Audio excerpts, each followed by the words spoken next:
विश्व पर्यावरण दिवस पर सरकार ने बेहतर पर्यावरण के लिए जैव ईंधन को बढ़ावा देने पर दिया जोर। 2025 तक तेल कंपनियों को 20% तक एथेनॉल मिश्रित पेट्रोल बेचने का दिया निर्देश। पीएम मोदी ने पुणे में 3 स्थानों पर E100 वितरण स्टेशनों की एक पायलट परियोजना का किया शुभारंभ।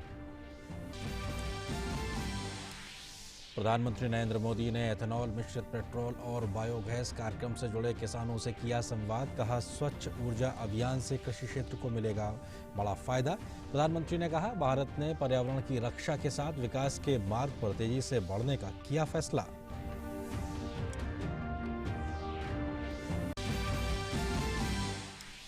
देश में कोरोना के नए मामलों में आई कमी। 58 दिनों में सबसे कम दैनिक नए कोविड के मामले किए गए दर्ज। सक्रिय मामले लगातार 9वें दिनों में 2 लाख से नीचे। लगातार 23वें दिन ठीक होने वालों की संख्या नए मामलों से अधिक।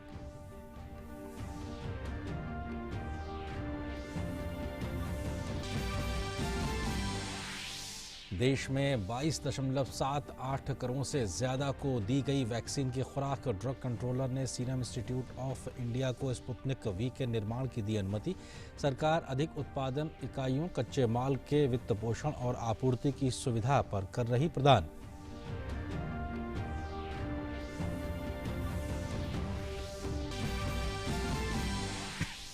फेसबुक ने अमेरिका के पूर्व राष्ट्रपति डोनाल्ड ट्रंप के फेसबुक और इंस्टाग्राम अकाउंट को 2 साल के लिए किया निलंबित। कहा, दुष्प्रचार के लिए राजनेताओं को ठहराया जवाबदेह। इस बीच नाइजीरिया ने राष्ट्रपति मुहम्मदू बुहारी के ट्वीट को हटाने के 2 दिन बाद ट्विटर की गतिविधियों को अनिश्चितकाल के लिए किया निलंबित। नमस्कार, आप देख रहे हैं डीडी न्यूज। अब तक के समाचारों के साथ मैं हूं आपके साथ आरेंद्र। खबरों पर डालते हैं विस्तार से नजर।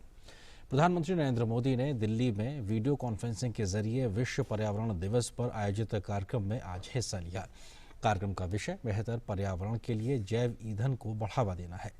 पीएम मोदी ने इस कार्यक्रम में E100 पायलट परियोजना का शुभारंभ किया और 2020 से 2025 के लिए भारत में एथेनॉल मिश्रण की कार्य योजना पर विशेषज्ञ समिति की रिपोर्ट का अनावरण किया। प्रधानमंत्री ने जैविक खेती करने वाले किसानों से बातचीत भी की।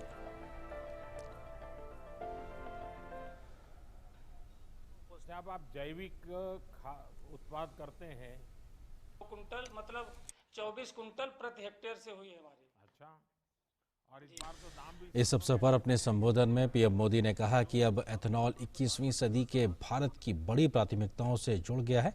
एथेनॉल पर फोकस से पर्यावरण के साथ ही एक बेहतर प्रभाव किसानों के जीवन पर भी पड़ रहा है। अब इथेनॉल 21वीं सदी के भारत की बड़ी प्राथमिकताओं से जुड़ गया है। इथेनॉल पर फोकस से पर्यावरण के साथ ही एक बेहतर प्रभाव किसानों के जीवन पर भी पड़ रहा है। आज हमने पेट्रोल में 20% इथेनॉल ब्लेंडिंग के लक्ष्य को 2025 तक पूरा करने का संकल्प किया है। प्रधानमंत्री ने कहा कि पिछले 6 से 7 सालों के नवीकरणीय ऊर्जा की हमारी क्षमता में 250% से अधिक की बढ़ोतरी हुई है। सौर ऊर्जा की क्षमता को बीते 6 साल में लगभग 15 गुना बढ़ाया गया है। 6-7 साल में रिन्यूएबल एनर्जी की हमारी कैपेसिटी में 250% से अधिक की बढ़ोतरी हुई है। इंस्टॉल रिन्यूएबल एनर्जी कैपेसिटी के मामले में भारत आज दुनिया के टॉप 5 देशों में है। इसमें भी सौर ऊर्जा की कैपेसिटी को बीते 6 साल में लगभग 15 गुना बढ़ाया है। प्रधानमंत्री ने कहा कि जब पर्यावरण की रक्षा की बात हो तो जरूरी नहीं कि ऐसा करते हुए विकास के कार्यों को भी अवरुद्ध किया जाए। इकोनॉमी और इकोलॉजी दोनों एक साथ चल सकती हैं, आगे बढ़ सकती हैं। भारत ने यही रास्ता चुना है। आज भारत दुनिया के सामने एक उदाहरण प्रस्तुत कर रहा है कि जब पर्यावरण की रक्षा की बात हो तो जरूरी नहीं है कि ऐसा करते हुए विकास के कार्यों को भी अवरुद्ध किया जाए। इकोनॉमी और इकोलॉजी, इकोनॉमी और इकोलॉजी दोनों एक साथ चल सकती हैं, आगे बढ़ सकती हैं और भारत ने यही रास्ता चुना है। प्रधानमंत्री ने बताया कि आज देश के रेलवे नेटवर्क के एक बड़े हिस्से का बिजलीकरण किया जा चुका है। 2014 से पहले तक सिर्फ 7 एयरपोर्ट्स में सोलर पावर की सुविधा थी, जबकि आज ये संख्या 50 से ज्यादा हो चुकी है। आज देश के रेलवे नेटवर्क से एक बड़े हिस्से का बिजलीकरण किया जा चुका है। देश के एयरपोर्ट्स को भी तेजी से सोलर पावर आधारित बनाया जा रहा है। 2014 से पहले तक सिर्फ 7 एयरपोर्ट्स में सोलर पावर की सुविधा थी, जबकि आज ये संख्या 50 से ज्यादा हो चुकी है। प्रधानमंत्री ने जलवायु और पर्यावरण की रक्षा के लिए हमारे प्रयासों के संगठित होने पर जोर देते हुए कहा कि देश का एक एक नागरिक जब जलवायु और जमीन के संतुलन को साधने के लिए एकजुट होकर प्रयास करेगा, तभी हम अपनी आने वाली पीढ़ियों को एक सुरक्षित पर्यावरण दे पाएंगे। जलवायु की रक्षा के लिए, पर्यावरण की रक्षा के लिए हमारे प्रयासों का संगठित होना बहुत जरूरी है। देश का एक एक नागरिक जब जलवायु और जमीन के संतुलन को साधने के लिए एकजुट होकर के प्रयास करेगा, तभी हम अपनी आने वाली पीढ़ियों को एक सुरक्षित पर्यावरण दे पाएंगे। आज विश्व पर्यावरण दिवस है। केंद्रीय गृह मंत्री अमित शाह ने इस मौके पर ट्वीट कर कहा है कि मनुष्य का प्रकृति से अटूट संबंध है। प्रकृति व पर्यावरण संरक्षण हम सबकी जिम्मेदारी भी है और कर्तव्य भी। मोदी सरकार ने इस दिशा में अनेकों प्रयासों से समाज में जागृति लाने का अभूतपूर्व कार्य किया है। आइए विश्व पर्यावरण दिवस पर प्रकृति संरक्षण के प्रति सजग बनकर अपना योगदान दें।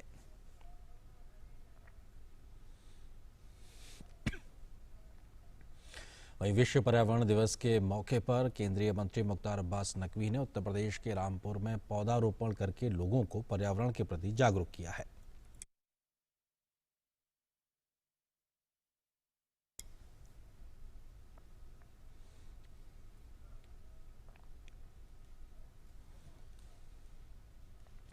केंद्र सरकार का फिल्म डिवीजन इस बार पर्यावरण दिवस के मौके पर आज से 2 दिवसीय ऑनलाइन फिल्म महोत्सव की शुरुआत कर रहा है। फिल्म महोत्सव को ओएसिस ऑफ होप नाम दिया गया है। इसमें पर्यावरण संरक्षण से जुड़ी फिल्मों को शामिल किया जा रहा है, जिसमें the jungle man, Loya, natural way, प्रसिद्ध पर्यावरणविद सालू मराडा थिमका के जीवन पर बनी फिल्म प्रकृति के मध्य पले बच्चे की कहानी माई सन और प्लास्टिक के गंभीर परिणामों का दिखाती फिल्म प्लास्टिक दिखाई जाएगी। इन फिल्मों की स्ट्रीमिंग फिल्म डिवीजन की वेबसाइट और यूट्यूब चैनल पर हो रही है।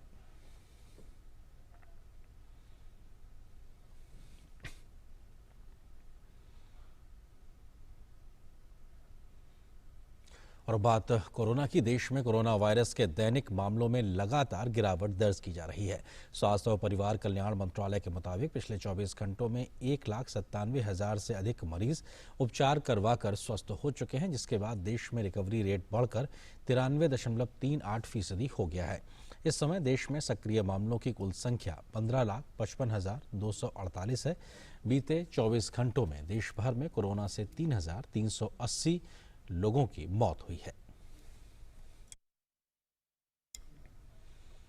देश में कोरोना के खिलाफ जारी जंग में टीकाकरण अभियान तेज गति से लगातार जारी है। पिछले 24 घंटे में कोरोना की 36,50,080 वैक्सीन लगाई गई, जिसके बाद कुल वैक्सीनेशन का आंकड़ा 22,78,60,317 पहुंच गया है। भारतीय चिकित्सा अनुसंधान परिषद यानी ICMR के अनुसार भारत में कल कोरोना के लिए 20,84,421 सैंपल टेस्ट किए गए। वहीं कल तक कुल 36,11,74,142 सैंपल अभी तक टेस्ट किए जा चुके हैं।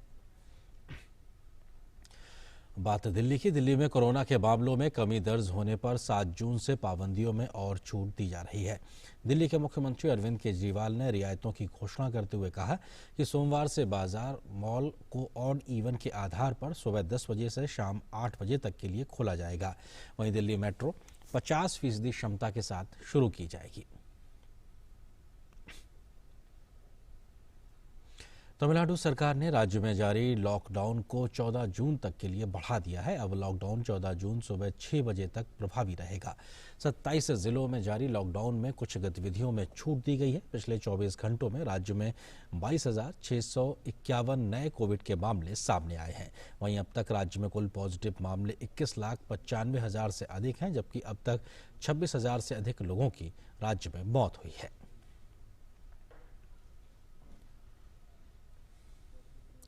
भाजपा के राष्ट्रीय अध्यक्ष जेपी नड्डा पार्टी के महासचिवों और मोर्चा के प्रमुखों के साथ बैठक कर रहे हैं।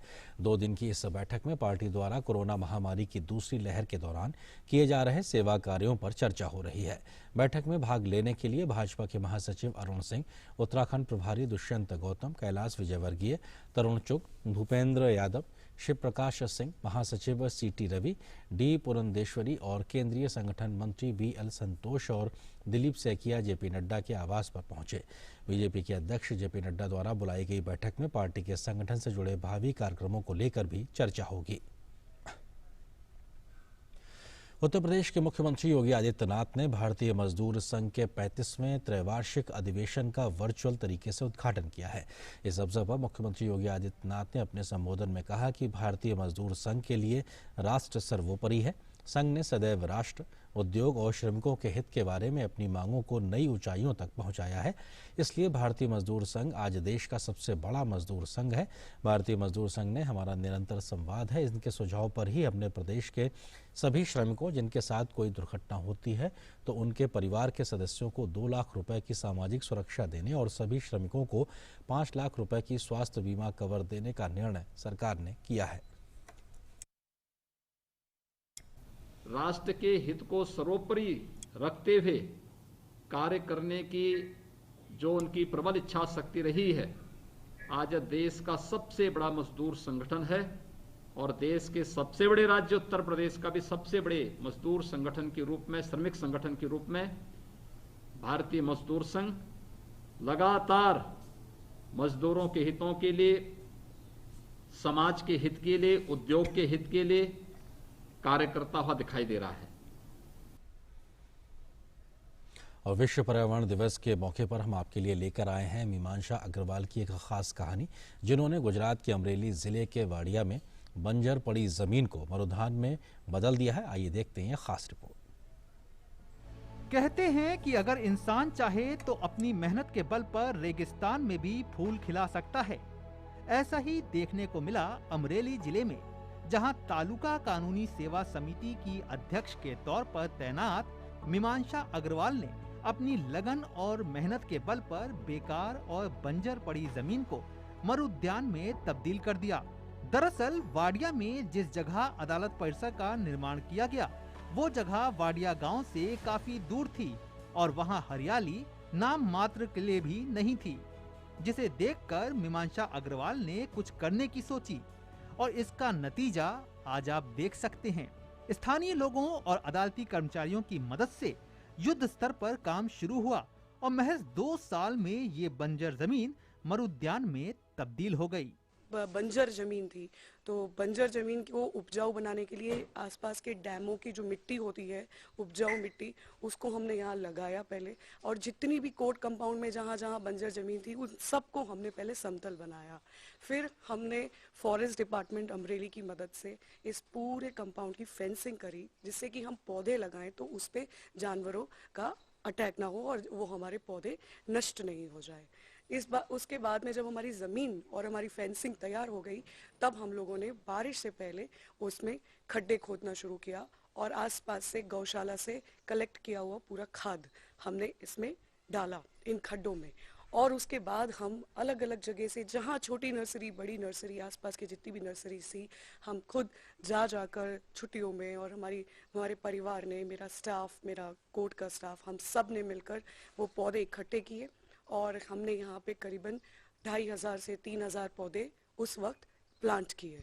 ज़मीन का वाटर लेवल बहुत नीचे था, तो ये सोचा कि जो इस पूरे कोर्ट कंपाउंड में कोई ऐसी ज़मीन जो सबसे बड़ी हो, उसमें एक छोटा सा 4 फुट का गड्ढा, थोड़ा सा लंबा, एक नहर जैसी बनाई, जिससे कि जब बरसात का पानी उसमें आए और वो 10-15 बार भर जाए नहर, तो आसपास की पूरी भूमि का वाटर लेवल ऊपर आ जाए। मेन सहयोग रहा इसमें काले पाइप का, जो ड्रिप वाला पाइप है, उससे इन पेड़ों को थोड़ा थोड़ा पानी मिलता रहा।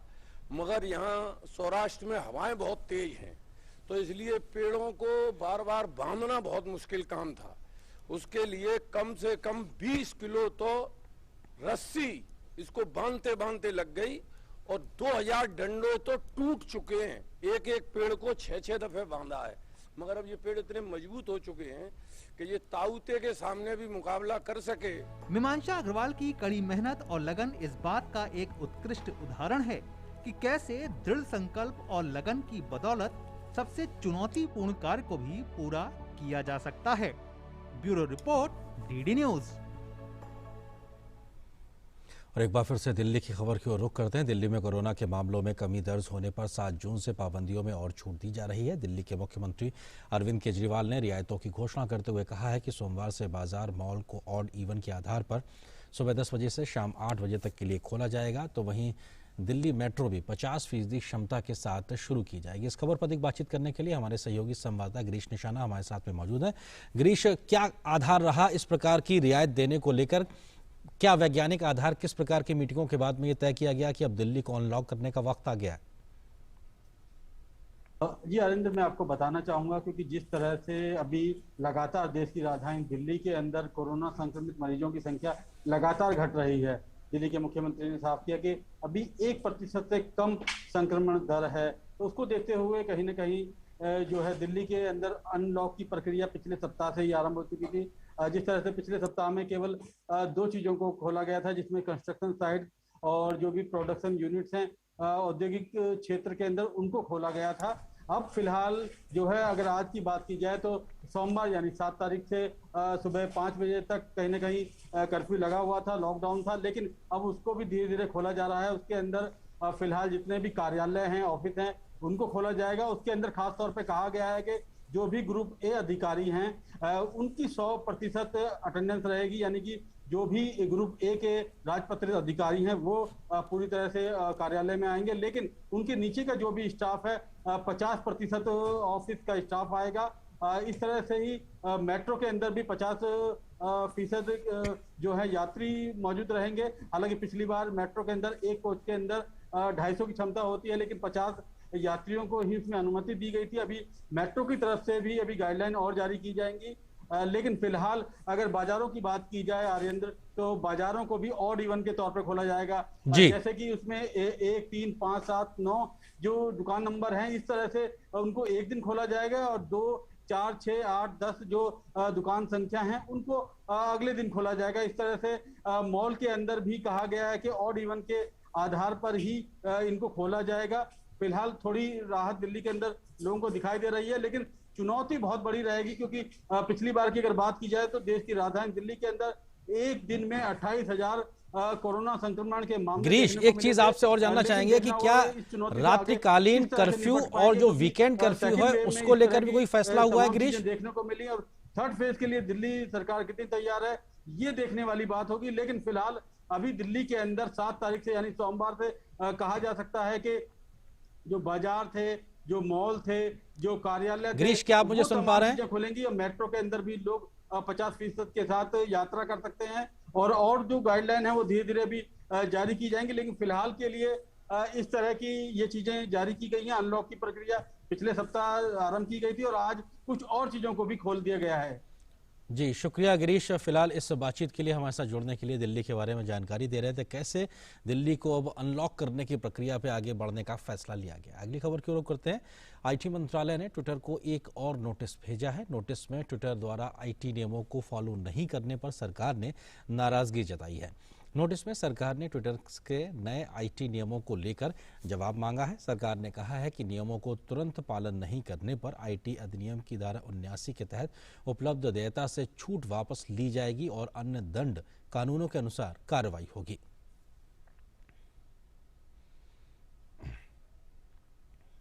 सोशल मीडिया कंपनी फेसबुक ने अमेरिका के पूर्व राष्ट्रपति डोनाल्ड ट्रंप के अकाउंट को 2 साल के लिए प्रतिबंधित कर दिया है। ट्रंप पर प्रतिबंध लगाते हुए फेसबुक ने कहा है कि यूएस कैपिटल पर अपने समर्थकों द्वारा किए गए घातक हमले के कारण हमारे प्लेटफॉर्म के नियमों का उल्लंघन करने के लिए अधिकतम सजा के हकदार है। ट्रंप पर 2 साल का प्रतिबंध 7 जनवरी से प्रभावी होगा, जब ट्रंप को प्लेटफॉर्म से हटा दिया गया था। फेसबुक के स्वतंत्र निरीक्षण बोर्ड ने कहा कि अनिश्चितकालीन प्रतिबंध की समीक्षा की जानी चाहिए। ट्रंप के 2 साल के प्रतिबंध के अंत में फेसबुक के एक्सपर्ट्स उनकी गतिविधियों का आकलन करेंगे। फेसबुक ने यह भी कहा है कि वह अब राजनेताओं को सोशल नेटवर्क पर भ्रामक या अपमानजनक सामग्री के लिए पूरी छूट नहीं देगा, जो कि खबर योग्य छूट नीति के तहत देता था। यह फैसला उस दिन आया जब यूरोप और ब्रिटेन के फेसबुक के खिलाफ उपयोगकर्ताओं के डेटा के दुरुपयोग करने के मामले में औपचारिक तौर पर एंटी ट्रस्ट जांच शुरू कर दी है। उधर नाइजीरिया ने माइक्रो ब्लॉगिंग साइट से ट्विटर पर राष्ट्रपति मोहम्मद बुहारी के एक ट्वीट को डिलीट करने के बाद देश में अनिश्चितकाल की पाबंदी लगाई है। 2 दिन पहले ही ट्विटर ने राष्ट्रपति मोहम्मद बुहारी का ट्वीट हटाया था, जिसमें उन्होंने क्षेत्रीय अलगाववादियों को सजा देने की चेतावनी दी थी। सोशल मीडिया कंपनी ने कहा कि बुहारी का ट्वीट कंपनी के अभद्र व्यवहार की नीति का उल्लंघन था और ऐसा करने के लिए बुहारी के ट्विटर अकाउंट को 12 घंटे के सस्पेंशन पर रखा गया था। बुहारी के इस ट्वीट को लेकर हिंसा फैलने के लिए कई यूजर्स ने रिपोर्ट किया। यूजर्स का कहना था कि यह ट्वीट एथनिक एग्वो क्षेत्र के प्रति हिंसा को बढ़ावा देता है। नाइजीरिया के सूचना मंत्री लाई मोहम्मद ने ट्विटर के कार्यवाही को खारिज कर दिया और कहा कि ट्विटर ने अपने नियम हो सकते हैं लेकिन सार्वभौमिक नहीं है। साथ ही उन्होंने कहा कि अगर दुनिया का कोई भी राष्ट्रपति किसी स्थिति को लेकर व्यथित है तो अपने विचारों को व्यक्त करने के लिए वो स्वतंत्र है। संयुक्त राष्ट्र महासचिव एंटोनियो गुटरेज ने 5 जून को विश्व पर्यावरण दिवस के अवसर पर जारी अपने संदेश में पारिस्थितिकी तंत्र बहाली के यूएन दशक की शुरुआत की घोषणा की है। उन्होंने कहा कि पारिस्थितिकी तंत्र बहाल कर हम ऐसा परिवर्तन ला सकते हैं जिससे समस्त टिकाऊ विकास लक्ष्यों की प्राप्ति में मदद मिलेगी। उन्होंने अपने संदेश में कहा कि हम उस पारिस्थितिकी तंत्र को तबाह कर रहे हैं जो हमें जीवित रहने के लिए आवश्यक भोजन, पानी और संसाधन प्रदान करता है। उन्होंने कहा कि पृथ्वी तन्यक है लेकिन उसे हमारी मदद की ज़रूरत है। पारिस्थितिकी तंत्र को बहाल करके हम अपने द्वारा किए गए नुकसान को उलट सकते हैं और अपने ग्रह को ठीक करने में मदद कर सकते हैं। अर्जेंटीना और सर्बिया ने कल कोरोना वायरस के खिलाफ रूस के स्पुतनिक वी वैक्सीन के औद्योगिक उत्पादन की आधिकारिक शुरुआत की है। रूसी राष्ट्रपति व्लादिमीर पुतिन ने वीडियो लिंक के माध्यम से दोनों देशों में टीके के उत्पादन की शुरुआत की। अर्जेंटीना और सर्बिया में उत्पादित रूसी वैक्सीन पहले उनकी घरेलू जरूरतों को पूरा करेगा और उसके बाद के चरण में उत्पादित टीकों का निर्यात किए जाने की उम्मीद है। वैक्सीन की मार्केटिंग कर रहा रूसी प्रत्यक्ष निवेश कोष ने एक बयान में ये जानकारी दी है। अमेरिका ने अब तक वैक्सीन अलायंस गावी को कोवैक्स सुविधा के लिए 2 अरब अमेरिकी डॉलर का योगदान दिया है। गावी कोविड-19 टीकों की सामूहिक खरीद और सामान वितरण के लिए एक वैश्विक जोखिम साझाकरण तंत्र है। यूएस एड कोविड-19 टास्क फोर्स के कार्यकारी निदेशक जेरेमी कोनिंडिक ने अमेरिकी विदेश विभाग की विशेष ब्रीफिंग में योगदान के बारे में ये जानकारी दी। अमेरिका ने कुल मिलाकर कोवैक्स को 4 अरब अमेरिकी डॉलर देने का वादा किया था, जिससे अब तक 2 अरब अमेरिकी डॉलर का योगदान दिया गया है। कोनिंडिक ने बताया है कि 50 करोड़ अमेरिकी डॉलर देशों को वैक्सीन की तैयारी के लिए दिए जाएंगे, क्योंकि हर देश में इस पैमाने पर टीकाकरण कार्यक्रम आयोजित करने के लिए बुनियादी ढांचा नहीं होता है। अफगानिस्तान से हट रहे अमेरिकी सैनिकों द्वारा आतंकवादियों के खिलाफ हवाई हमले में कमी के कारण अफगान सरकार के सैनिकों और तालिबान के बीच लड़ाई अधिक भीषण चरण में प्रवेश कर गई है। हाल में तालिबान के कुछ स्थानों, विशेष रूप से देश के दक्षिण में बढ़ने पर यह लड़ाई घनी आबादी वाले शहरी क्षेत्रों के समीप के स्थानों पर स्थानांतरित हो गई है। हेलमंद के क्षेत्र में तालिबान काफ़ी आगे बढ़ा है, जिसने पिछले एक महीने में हिंसा में काफ़ी वृद्धि हुई है। तालिबान ने प्रांतीय राजधानियों पर लगातार हमलों को अंजाम दिया है, जिसकी वजह से कई अड्डों और चौकियों पर सरकारी बलों को हार का सामना करना पड़ा है। अब अफगान सेना उन्हें पीछे धकेल रही है और वह तालिबान के कब्जे वाले 8 प्रांतों के 3 क्षेत्रों में आगे बढ़ी है। यह है उत्तर में बलगान, पूर्व में लगमन और हेलमंद। अफगान स्वतंत्र मानवाधिकार आयोग के प्रारंभिक निष्कर्षों के अनुसार मई में हताहत नागरिकों की संख्या पिछले महीने की तुलना में लगभग 3 गुना अधिक थी।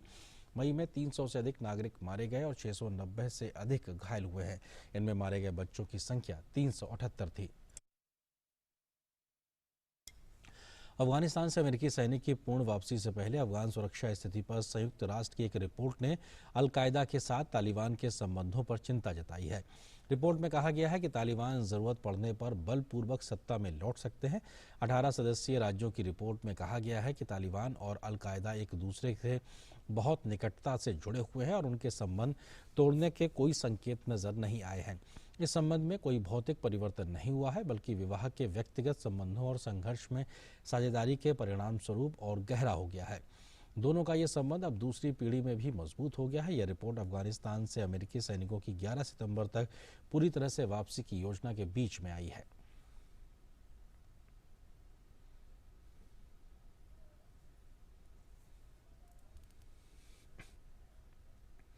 और इस खबर के साथ फिलहाल इस बुलेटिन में इतना ही, लेकिन डीडी न्यूज पर खबरों का सफर लगातार जारी है। नमस्कार।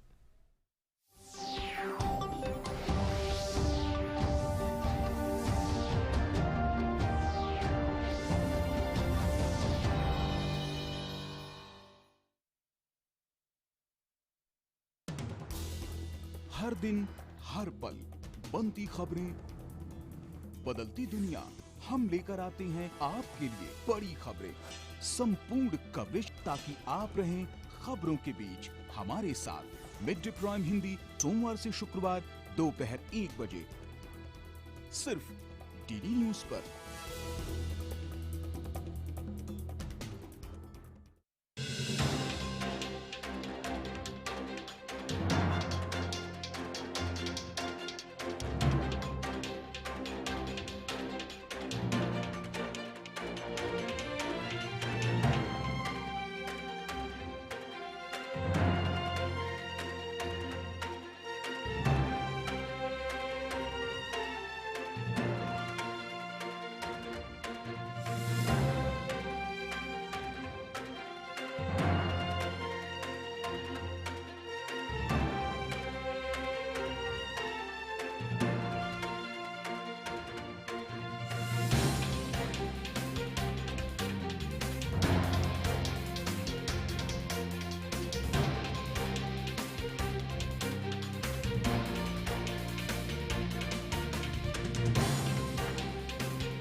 दवाई भी कड़ाई भी का मंत्र लिए वैक्सीनेशन की चल रही है लहर, गांव-गांव, शहर-शहर।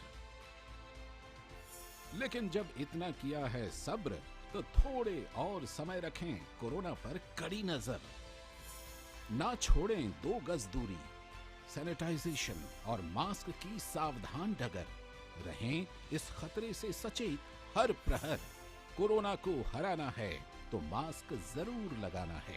Mask up India. दवाई भी कड़ाई भी, और इसीलिए जब भी अपने घर से बाहर निकले अपने मुंह और नाक को ढक के रखें। Mask up India.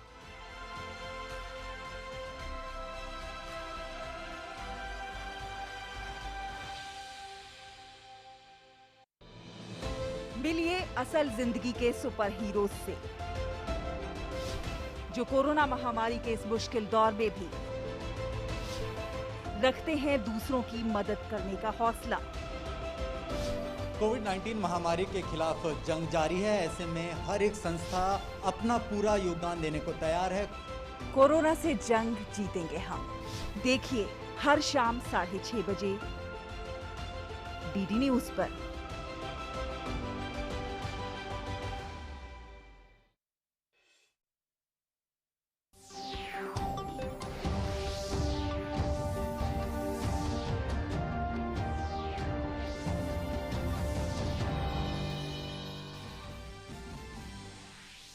विश्व पर्यावरण दिवस पर सरकार ने बेहतर पर्यावरण के लिए जैव ईंधन को बढ़ावा देने पर दिया जोर। 2025 तक तेल कंपनियों को 20% तक एथेनॉल मिश्रित पेट्रोल बेचने का दिया निर्देश। पीएम मोदी ने पुणे में 3 स्थानों पर E100 वितरण स्टेशनों की एक पायलट परियोजना का किया शुभारंभ।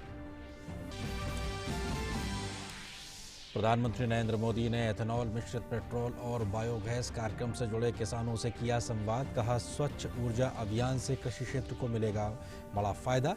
प्रधानमंत्री ने कहा, भारत ने पर्यावरण की रक्षा के साथ विकास के मार्ग पर तेजी से बढ़ने का किया फैसला।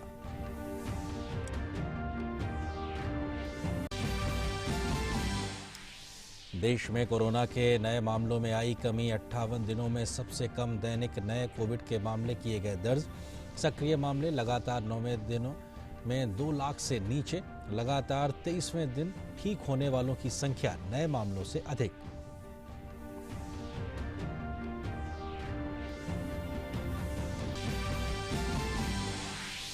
देश में 22.78 करोड़ से ज्यादा को दी गई वैक्सीन की खुराक। ड्रग कंट्रोलर ने सीरम इंस्टीट्यूट ऑफ इंडिया को स्पुतनिक वी के निर्माण की दी अनुमति।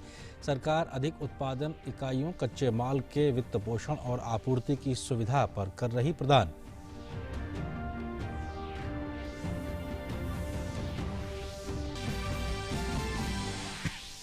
फेसबुक ने अमेरिका के पूर्व राष्ट्रपति डोनाल्ड ट्रंप के फेसबुक और इंस्टाग्राम अकाउंट को 2 साल के लिए किया निलंबित।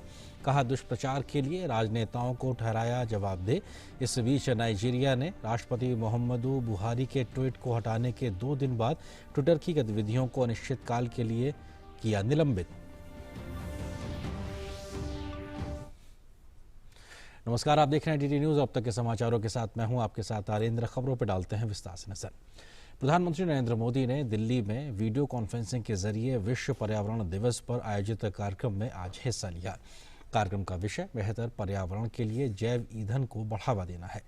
पीएम मोदी ने इस कार्यक्रम में E100 पायलट परियोजना का शुभारंभ किया और 2020 से 2025 के लिए भारत में एथेनॉल मिश्रण की कार्य योजना पर विशेषज्ञ समिति की रिपोर्ट का अनावरण किया। प्रधानमंत्री ने जैविक खेती करने वाले किसानों से बातचीत भी की।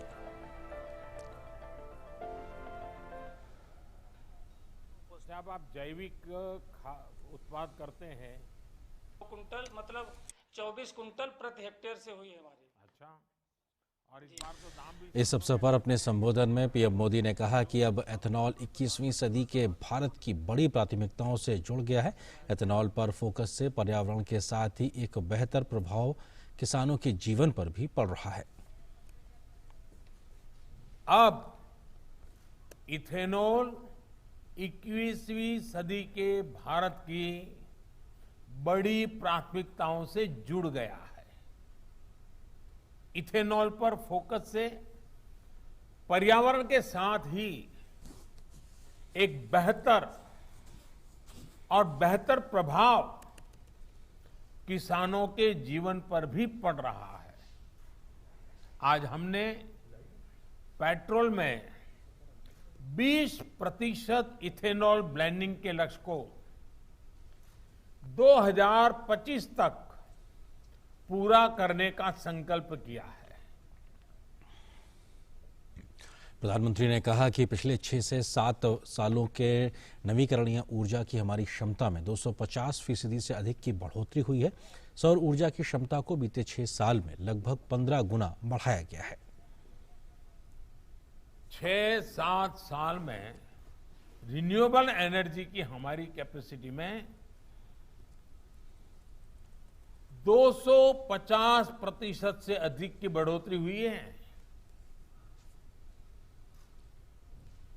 इंस्टॉल रिन्यूएबल एनर्जी कैपेसिटी के मामले में भारत आज दुनिया के टॉप 5 देशों में है। इसमें भी सौर ऊर्जा की कैपेसिटी को बीते 6 साल में लगभग 15 गुना बढ़ाया है। प्रधानमंत्री ने कहा कि जब पर्यावरण की रक्षा की बात हो तो जरूरी नहीं कि ऐसा करते हुए विकास के कार्यों को भी अवरुद्ध किया जाए। इकोनॉमी और इकोलॉजी दोनों एक साथ चल सकती हैं, आगे बढ़ सकती हैं। भारत ने यही रास्ता चुना है।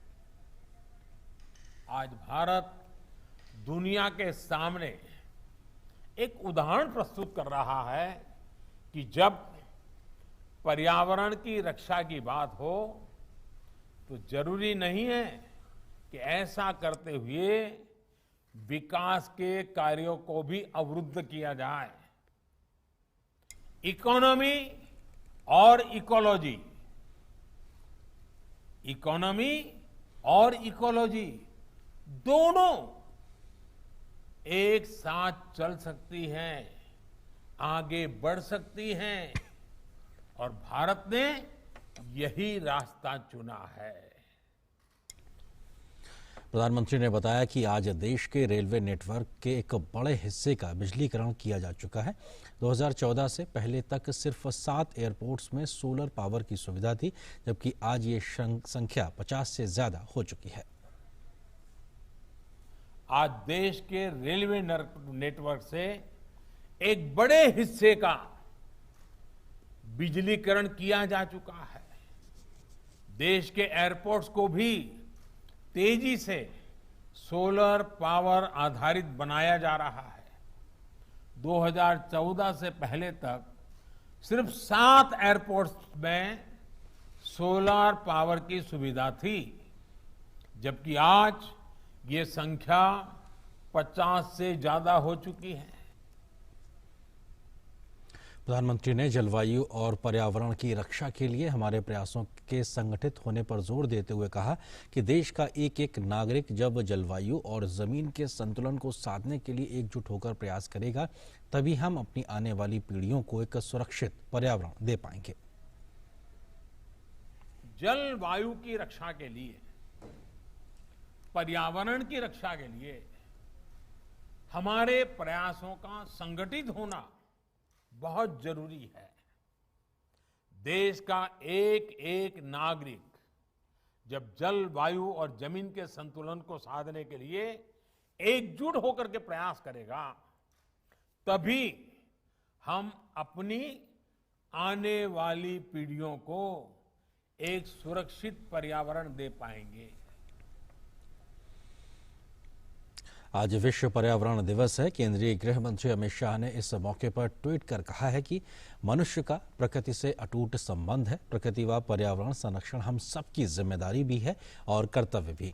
मोदी सरकार ने इस दिशा में अनेकों प्रयासों से समाज में जागृति लाने का अभूतपूर्व कार्य किया है। आइए विश्व पर्यावरण दिवस पर प्रकृति संरक्षण के प्रति सजग बनकर अपना योगदान दें।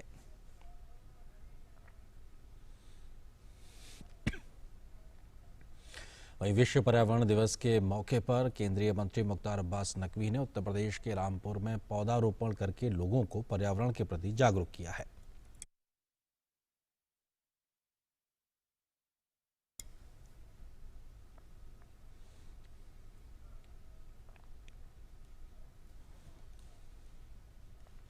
केंद्र सरकार का फिल्म डिवीजन इस बार पर्यावरण दिवस के मौके पर आज से 2 दिवसीय ऑनलाइन फिल्म महोत्सव की शुरुआत कर रहा है। फिल्म महोत्सव को वॉइसेस ऑफ होप नाम दिया गया है। इसमें पर्यावरण संरक्षण से जुड़ी फिल्मों को शामिल किया जा रहा है, जिसमें the jungle man, Loya, natural way, प्रसिद्ध पर्यावरणविद सालू मराडा थिमका के जीवन पर बनी फिल्म प्रकृति के मध्य पले बच्चे की कहानी माई सन और प्लास्टिक के गंभीर परिणामों का दिखाती फिल्म